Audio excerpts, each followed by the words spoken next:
एक complete financial guide होने का मतलब होता है न सिर्फ आपको सही निवेश की सलाह देना, बल्कि निवेश का महत्व और मकसद भी बताना। और इसीलिए आपका चहेता personal finance show your money लेकर आता है पर्सनल फाइनेंस से जुड़े वो तमाम गुरु मंत्र जो आपकी मेहनत की कमाई को बढ़ाने में मदद करते हैं।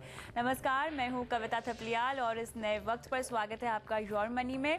आज हमारे मेहमान हैं financialdoctor.in के मेहुल अशर। आपका स्वागत है मेहुल।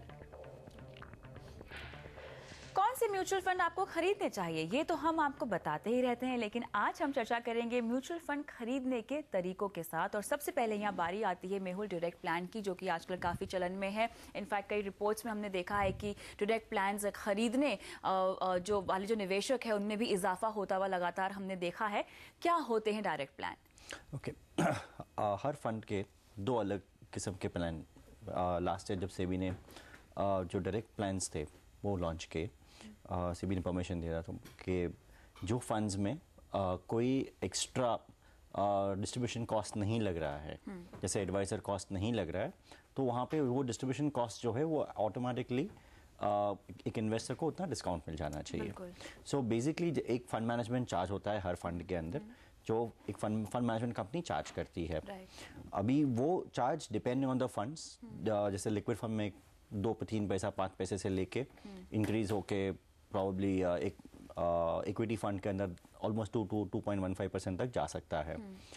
तो वहाँ पे जब एक इन्वेस्टमेंट होता है तो उसको हर साल ये चार्ज लग जाता है।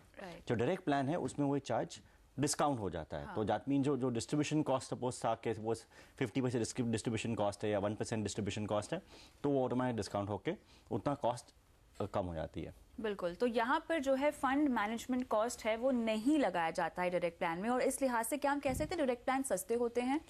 फंड मैनेजमेंट कॉस्ट होता है, नहीं होता है, कम होता है। So it's like a discount, may be 40% 50% discount हो जाता है। लेकिन उसका एक एडवांटेज भी है, उसका डिसएडवांटेज भी है। एडवांटेज डेफिनेटली ये है कि डेफिनेटली जिसने आपने बोला कि उसका कॉस्ट कम हो जाता है, लेकिन डिसएडवांटेज ये भी है कि आपको सारी मेहनत खुद करनी पड़ती है। तो आपको वो एक एडवाइज़र की एडवाइस जो है, रिसर्च है, उसकी सर्विसेज है, वो सारी चीज़ें नहीं मिल सकती। लेकिन डायरेक्ट प्लान लिया कैसे जा सकता है? क्या हम ऑफलाइन जाके ले सकते हैं या हम ऑनलाइन भी ले सकते हैं डायरेक्ट प्लान? आप डायरेक्ट प्लान एब्सोल्युटली जिस तरह से आप अब आज तक कोई भी प्लान्स ले रहे थे, जैसे फॉर्म्स भर के आप डायरेक्ट प्लान ले सकते हैं, जिसे उसको ऑफलाइन कहते हैं, या उसको ऑनलाइन से भी आप एक एएमसी की वेबसाइट से जाके भी आप उनको अप्लाई कर सकते हैं। क्लियरली यहाँ पर लेकिन अगर जैसे कि आपने कहा कि तैयारी बहुत करनी पड़ेगी निवेशक को, क्योंकि किसी तरह के एजेंट की हेल्प नहीं होगी, कोई सलाहकार नहीं होगा, तो आपकी तैयारी बहुत यहाँ पर बढ़ जाती है। तो ऐसे में निवेशक को किस तरह से प्रिपेयर होना चाहिए एक डायरेक्ट प्लान लेने से पहले? डायरेक्ट प्लान की अगर आप सोच रहे हो, आप एक 0.5% 1% बचाने के लिए आप अगर सोच रहे हो तो अच्छी बात है, क्योंकि लॉन्ग टर्म में शायद थोड़ा बहुत डिस्काउंट हो जाएगा। लेकिन जैसे आप इक्विटी फंड्स में देख रहे हो तो इक्विटी फंड्स में ज़्यादा मैटर नहीं करेगा। फिर डेट फंड के अंदर अगर 0.5% है तो थोड़ा मैटर ज़्यादा करेगा, क्योंकि उसके रिटर्न्स कम होते हैं। नाउ कंपेयर टू दैट, अगर हम तैयारी अगर देखने जाएँ तो उनको अपने आप से पहले रिसर्च करना चाहिए अच्छी तरीके से। काफ़ी इन्फॉर्मेशन अवेलेबल है, सारी इन्फॉर्मेशन इज़ नॉट के डिस्क्लोज नहीं है, सारी इन्फॉर्मेशन वेबसाइट्स पे अवेलेबल है। तो वो आप एक पहले रिसर्च कर लीजिए, आपका इन्वेस्टमेंट कर लीजिए, आप एसेट एलोकेशन जो है वो समझ लीजिए कि आपको कितना इक्विटी जाना चाहिए, कितना डेट जाना चाहिए। Within equity funds, within debt funds के अंदर there are close to almost 30,000 funds. Right. तो उसके अंदर से आपके लिए कौन से अच्छे फंड्स हैं, तो वो आपको शॉर्टलिस्टिंग करना है। फंड हाउसेस है, खाली एक ही सिंगल पैरामीटर पे आप मत डिसाइड करो कि पास्ट परफॉर्मेंसेस को 30% दे दिया तो मैंने इसमें फंड में निवेश कर लिया। आपको ये देखना है कि आप लॉन्ग टर्म कितना वो फंड ने परफॉर्म किया है, कितना पुराना फंड है और कंसिस्टेंटली कितना परफॉर्मेंस उसने दिया है, तो वो आप पहले आइडेंटिफाई कीजिए। दूसरी बात कि फिर आप आइडेंटिफाई कीजिए कि आपको किस तरह से उसको आगे इन्वेस्टमेंट करना है। तो वो आप एक समझ लीजिए कि आपको फॉर्म डाउनलोड करने हैं, फॉर्म्स भी रेडीली अवेलेबल है वेबसाइट्स के ऊपर, आप फॉर्म डाउनलोड कर सकते हैं और उसकी एएमसी या आरएनटी की वेबसाइट के ऊपर आप जमा कर सकते हैं। नॉट वेबसाइट, सॉरी, उसकी ऑफिस पे जमा कर सकते हैं। वो ऑफलाइन तरीके से हो सकता है।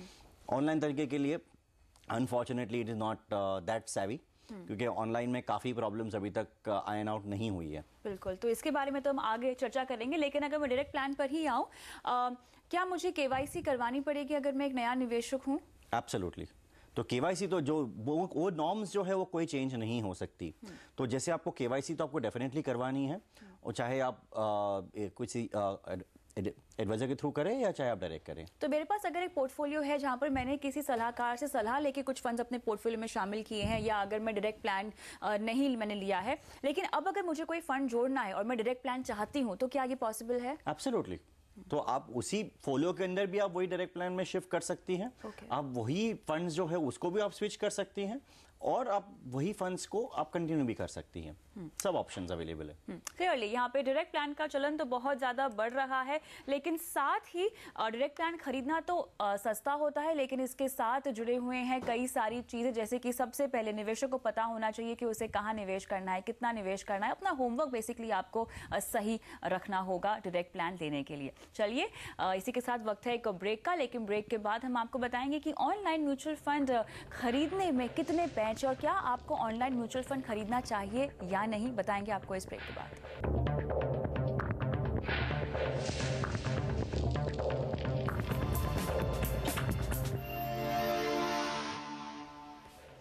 और मनी में आपका फिर से स्वागत है, और मेरे साथ बने हुए हैं मेहुल अशर। हम चर्चा कर रहे हैं म्यूचुअल फंड खरीदने के तरीकों पर, जहां पर हमने बात की अब तक डायरेक्ट प्लान्स की, लेकिन अब आते हैं ऑनलाइन म्यूचुअल फंड खरीदने के विषय पर। यहां पर जैसे कि लोग काफ़ी टेक सेवी हो गए हैं और ऑनलाइन का चलन बहुत ज़्यादा चलने लगा है। शॉपिंग की बात करें या कोई और तरीके की, म्यूचुअल फंड भी हम ऑनलाइन खरीद सकते हैं साफ तौर से?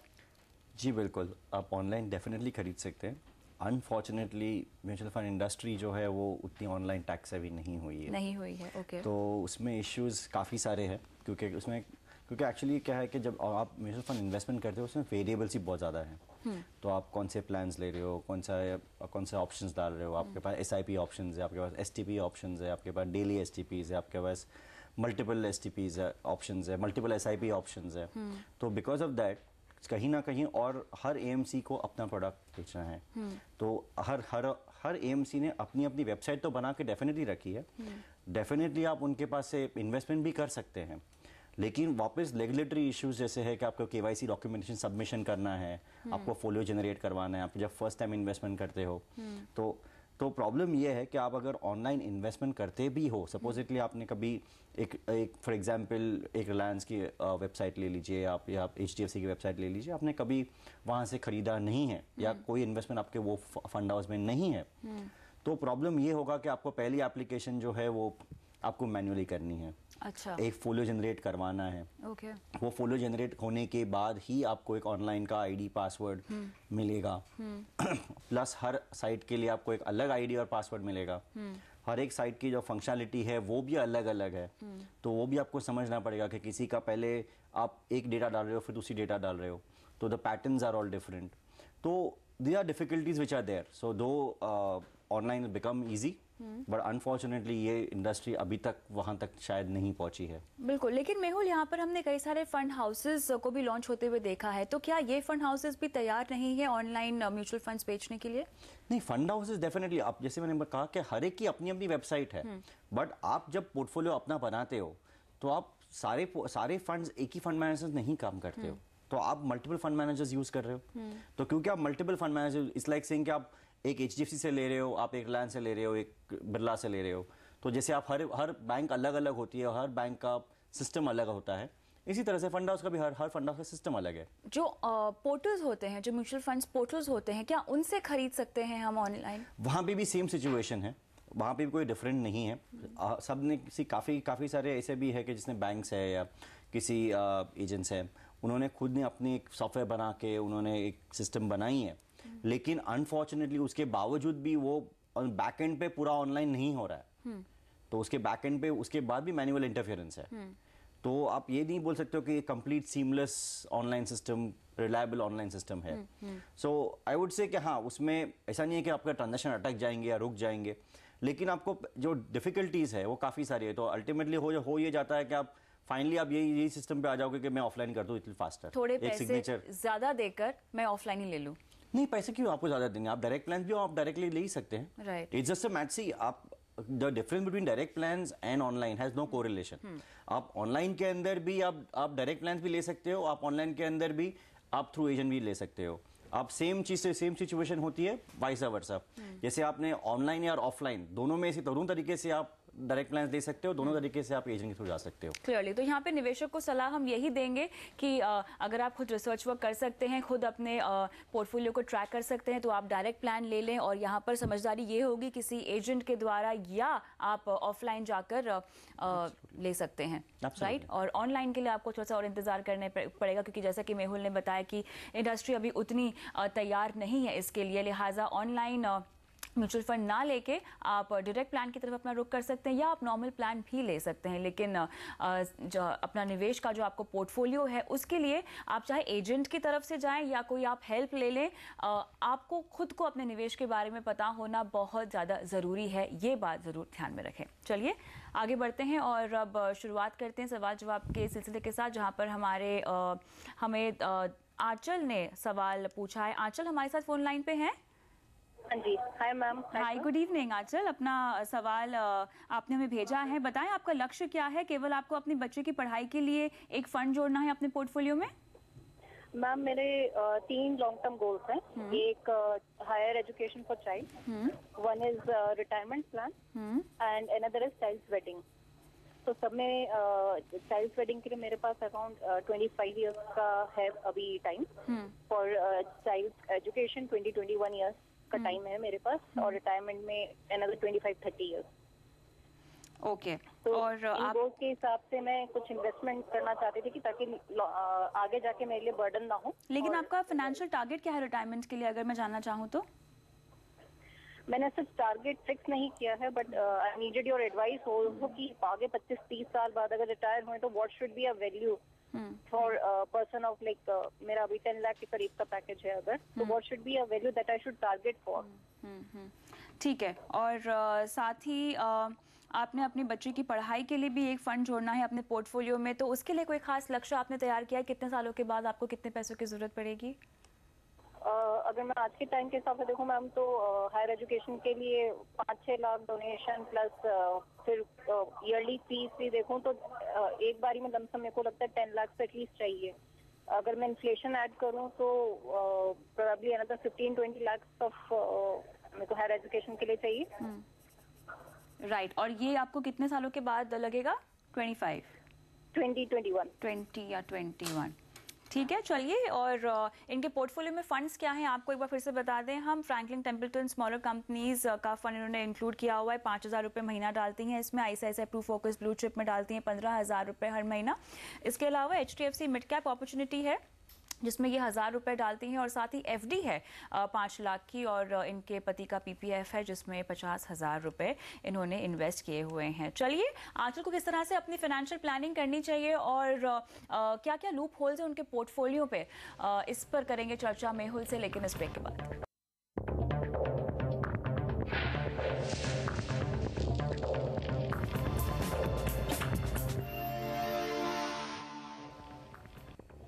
Welcome back. योर मनी में हम दे रहे हैं आपके सवालों के जवाब। मेरे साथ बने हुए हैं मेहुल अशर। ब्रेक पर जाने से पहले हमने आंचल का सवाल लिया था, जिन्हें अपने रिटायरमेंट और बच्ची की पढ़ाई के लिए राशि इकट्ठा करनी। इन्होंने यहाँ पे कुछ इन्वेस्टमेंट भी शुरू की हुई है। लेकिन मेहुल, इनके गोल्स पे हम बाद में आते हैं, लेकिन फिलहाल सबसे पहले इनका पोर्टफोलियो और जो 2 फंड इन्होंने इंक्लूड किए हुए हैं, 3 फंड्स एक्चुअली, कैसे लगते हैं आपको? ओके, तीनों फंड्स उन्होंने डाले वो काफ़ी अच्छे फंड्स हैं। तो एक तो उन्होंने जो ब्लू चिप डाला है that is large cap fund, दूसरा जो HDFC मिड कैप फंड है वो मिड कैप फंड है, और तीसरा जो स्मॉलर कंपनीज फंड है वो स्मॉल कैप फंड है। राइट। खाली एक चीज़ उनको बहुत ध्यान में रखनी ज़रूरी है कि 2 चीज़ें हर इन्वेस्टर को देखनी चाहिए कि एक तो आपका लक्ष्य क्या है, दूसरा जैसे जैसे आप अपने लक्ष्य की तरफ आ रहे हैं तभी आप एक उसको इक्विटी एक्सपोजर जो है वो थोड़ा थोड़ा कम करते जाइए। प्लस दूसरी बात जो ये भी सही है कि ये भी आपको देखना ज़रूरी है कि आप जो फंड में इन्वेस्ट कर रहे हैं वो कौन सी नेचर का फंड है। जैसे आप स्मॉलर कंपनीज है तो काफ़ी हद तक थीमेटिक फंड है, उसमें जो स्टॉक्स इन्वेस्ट हो रहे हैं वो बहुत ही ज़्यादा अग्रेसिव होंगे।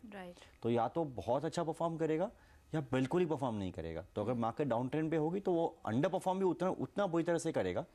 सो जब आप एक गोल के लिए आप जब इन्वेस्टमेंट कर रहे हैं और ना के ताकि खाली रिटर्न्स के लिए या थोड़ा हाई रिस्क पे इन रिटर्न्स के लिए आप इन्वेस्टमेंट कर रहे हैं तो स्मॉलर कंपनीज और माइक्रो कैप्स और इसमें थोड़ा कम जाइए। अग्रीड का micro caps and smaller companies have done very well. Last 1 साल में उन्होंने ऑलमोस्ट 50-60% रिटर्न दिया है। बट इसका मतलब ये नहीं है क्योंकि मार्केट जब बढ़त पे होती है तो ऑब्वियसली ज़्यादा दौड़ेंगे। इन्होंने एक अच्छी बात ये की है कि अपने गोल को ध्यान में रखते हुए एक फंड इन्होंने सिलेक्ट किया हुआ है और उसको मार्क डाउन किया हुआ है। रिटायरमेंट के लिए इन्होंने HDFC mid cap opportunity select किया है। 1000 रुपए निवेश करती है, लेकिन रिटायरमेंट के वक्त उन्हें कितने पैसों की जरूरत पड़ेगी ये उन्होंने अभी तक डिसाइड नहीं किया है। तो बच्चे की पढ़ाई के लिए ये फंड जोड़ना चाहती हैं अपने पोर्टफोलियो में, तो कौन सा फंड जोड़े? जैसे एक्चुअली जब आप इन्वेस्टमेंट कर रहे हो तो ये अच्छी बात है कि उन्होंने एक फंड उन्होंने सेपरेट किया है। लेकिन अगर 20 साल 30 साल अगर उनके पास है, इवन बच्चे की पढ़ाई के लिए 20 साल है, तो आप एक थंब रूल यूज कर सकते हैं कि 12% रिटर्न्स अगर हम लेते हैं तो 10,000 rupees SIP invested every month will reach to around 1 crore. Right. तो वो हिसाब से आप अपने हिसाब से कैलकुलेशन करके आपको कितना बनता है वो आप कर लीजिए। और ऐसे में इनको अपनी बच्चे की पढ़ाई के लिए IDFC प्रीमियर इक्विटी और रिलायंस अपॉर्चुनिटी फंड आप सजेस्ट कर रहे हैं, जो अपने फंड में जो अपने पोर्टफोलियो में आंचल आप जोड़ सकते हैं। अपने निवेश को बरकरार रखिए, हर साल हो सके 10% की दर से अपने निवेश को बढ़ाइए, डिसिप्लिन मेंटेन कीजिए, आपके सारे गोल्स अचीव हो जाएंगे। उम्मीद करते हैं योर मनी से आपको भी सवाल का जवाब मिल गया होगा। आगे बढ़ते हैं, अगले दर्शक अभिजीत पाठक हैं फोन लाइन पे। गुड इवनिंग अभिजीत, सवाल क्या है? Good evening. सबसे पहले मैं CNBC को धन्यवाद देना चाहूँगा मेरा क्वेश्चन इंक्लूड करने के लिए। थैंक यू सो मच, आपने सवाल भेजा हमें। बताएं क्या जानना चाहते हैं आप? जी, मैं एक सैलरी होल्डर अकाउंट यूज़ करता हूँ अभी, और जिसका कि एक्सेस से कनेक्टेड है। मैं जो मेरी नेट सैलरी आती है वो है लगभग 19,000 समथिंग, और अभी मेरा एक EMI ऑन गोइंग है पर्सनल लोन का, जो कि 3,700 रुपीज़ का कुछ है। मैं शॉर्ट टर्म इन्वेस्टमेंट करना चाहता हूँ, और जो कि मैंने मार्केट में सुना और इंटरेस्टेड हूँ SIP में। तो आप प्लीज़ मुझे एडवाइस करिए कि would SIP would be the best. Short term से आपका क्या मतलब है यहाँ पर? 3 साल? सॉरी, शॉर्ट टर्म से आपका मतलब 3 साल है? 5 साल। 5 साल। और क्या रकम आप जोड़ना चाहते हैं 5 सालों में? मैं टारगेट कर रहा हूँ approximate 3 to 5 lakh. 3 to 5 lakh. चलिए, और आपने कहीं और निवेश नहीं किया है, राइट? जी नहीं, अभी मैंने कहीं शुरुआत कर रहे हैं आप। चलिए ठीक है। तो मेहुल ये एकदम फ्रेश इन्वेस्टर हैं और 5 लाख का इनका नहीं 3 से 4 लाख का इनका लक्ष्य है, जो 5 साल के बाद ये कह रहे हैं अचीव करना चाहते हैं। बहुत अच्छा सोचा आपने अभिजीत। म्यूचुअल फंड में SIP के जरिए शुरुआत करना चाहते हैं, क्या रूट होना चाहिए? ओके, SIP के रूट अच्छी बात है कि उनको इन्वेस्टमेंट करना है। सबसे पहले मैं इनको ये बात पे जाऊंगा कि उनके पास एक पर्सनल लोन खड़ी है। हाँ। ना पर्सनल लोन क्योंकि अनसिक्योर्ड लोन है, आई एम श्योर कि वो काफ़ी हाई इंटरेस्ट रेट पर लोन होती है। तो मैं उनको सबसे पहले ये एडवाइस करूंगा कि पहले आप वो लोन क्लोज कर लीजिए। ओके। तो पहले आप फोकस उस पर ही करिए कि आपका वो लोन में से एग्जिट हो सकती है। तो एक बार वो हो जाए, देन आपको जिस तरह से जितना कंफर्टेबल होता है, I would say maximum amount आप अपना एक्सपेंसेस निकालने के बाद जितना बचता है आप उसको SIP में डिवाइड कर लीजिए। आप एक large cap mid cap 2 fund ले लीजिए और उसमें डिवाइड करके 50-50 करके आप इन्वेस्टमेंट करना शुरू कर दीजिए। तो अभिजीत आपको सलाह यही दी जा रही है कि पहले अपना लोन खत्म कीजिए, उसके बाद ICICI फोकस ब्लू चिप और HDFC मिड कैप अपॉर्चुनिटी, ये 2 फंड हैं जो आपको रेकमेंड किए जा रहे हैं, जिनमें आप अपने निवेश की शुरुआत कर सकते हैं। लेकिन सबसे पहले अपना लोन खत्म कीजिए और उसके बाद जितना ज्यादा हो सके उतना आप अपना उतने अमाउंट से आप अपना निवेश की शुरुआत कर सकते हैं। बहुत बहुत शुक्रिया मेहुल आज शो पर आने के लिए। और इसी के साथ योर मनी में आज के लिए इतना ही, लेकिन आप बने रहिए हमारे साथ। नमस्कार।